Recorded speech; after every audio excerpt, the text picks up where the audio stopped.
Mga konting Nagkakasilipan na agad, no? Nagkakasilipan na Ayan, tumama yung pana. Ito na nga tumama yung pana, pero mapipigilan lang din naman. Parang habulin, napilitan ng flicker out, pero ejector para ito kay Yawi. Pero si Yawi din ang first blood.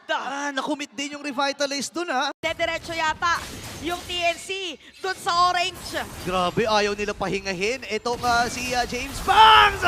Nakuha din ni Zaida doon. At para itutuloy pa rin ang ating team fight. Nakita natin na ginagamit nga dito yung Inferno Pursuit, pero patay pa rin si Der. Grabe, pinapakitaan ng TNC dito. Sobrang agresibong TNC yung nakikita natin. Maganda yung ginawa ng TNC because not only JM ay nasa may bandalikuran. Nakaltokan dito ni Kekidot.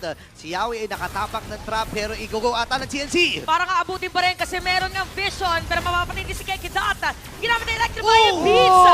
At sa dinami ng mga players, si Lancy ang makakakuha ng pagong para... Yan pag hindi tumama yung Abyssal Arrow na may kasamang trap, mag-aantay pa siya ng ilang segundo para lumaban. Grabe no nga, ginamit niya yung kanyang unstoppable force. There's no stopping talaga. Kaya dumediretso na nga ang TNC. May kita double kill. Napatay na si James Banks. At may kita natin yun, si Der naman nagsusone out. Make another kill para dito sa TNC. Si Der naman laban sa dalawa. Dadating na din si Shizu. At ang TNC ngayon, 6 kills na laban sa AP Bren. Hindi ka nagagalaw dyan. Andyan yung kamay, andyan dito yung stun mula Naku! kay JM. Ayan na, papasukin na ata. At nagamit na nga doon yung mga lahat na ng pwedeng ibato sa ilalim ng torre. Unstoppable for Zaida sa dati niyang kalaban from MDL. states na gamitin yung kanyang battle spell. Yes, ang kanyang sinubukang bigyan ay si Kekidot na namatay man siya pero hindi niya yun inalintana. Napakagandang unstoppable force.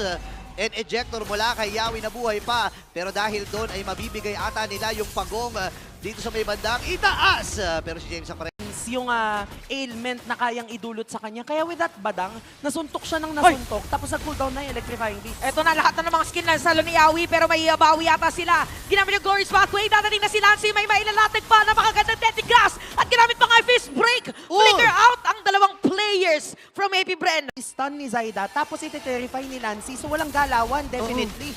Naku, yun nga, speaking of walang galawan, Ayan Yawi, pinipigilan ang paggalaw dito ng AP Bren. At makikita natin, grabe naman yung Deadly Grass. Tatlo'y napigilan. Kaya naman nabaliktad na naman ng TNC. Always rise! Sabi ni Coulson. Pinapatunayan ni Coulson dito na yung kahabang laro nila, marami talaga silang natutunan. Yun yung sa interview niya kanina eh. And TNC, ito na naman! All over the place. Parang nagmamarathon sa Land of Dawn from mid lane to top lane. Hindi, nalilito na ang AP Bren. Saan ba mo? 7 minutes and 35 seconds pa lang pero napipilitan na magsama-sama ang TNC dahil nga doon sa mga pick-off na ginagawa ni Yawi ngayon. Siya ata ang magputulong-tulungan dito ng AP Bren. Oo, nagkakaisa na. Ginamit na rin Electrify yung beat. Si Coulson, ginamit yung Summon Force doon sa may Getty. Makunat ng mga players. At ito nakapatay na si Der. Si Zaida, humahabol na rin. So ngayon, nare-res... Nag-AP Bren at ng TNC. Kung sila nagamit ng Yawi, nagamit siya magiging target! Ito nga itcha na sinasabi.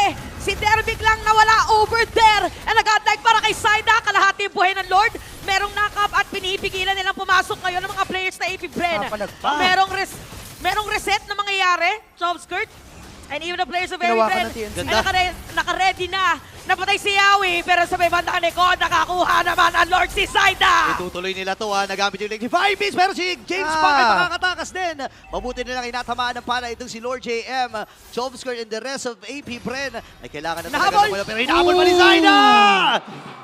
Another player from MDL saying hello sa kakarating naman sa L. Welcome to the MPL. Yan ang pinakita ni Zaida. Tapos off-cam kill coming from Kuzen. Mukha ito na nga yata inaantay for the side of TNC. Walang dedepensa para sa side na Bren kundi si Chomskirt. And game 1 will go to TNC Pro Team.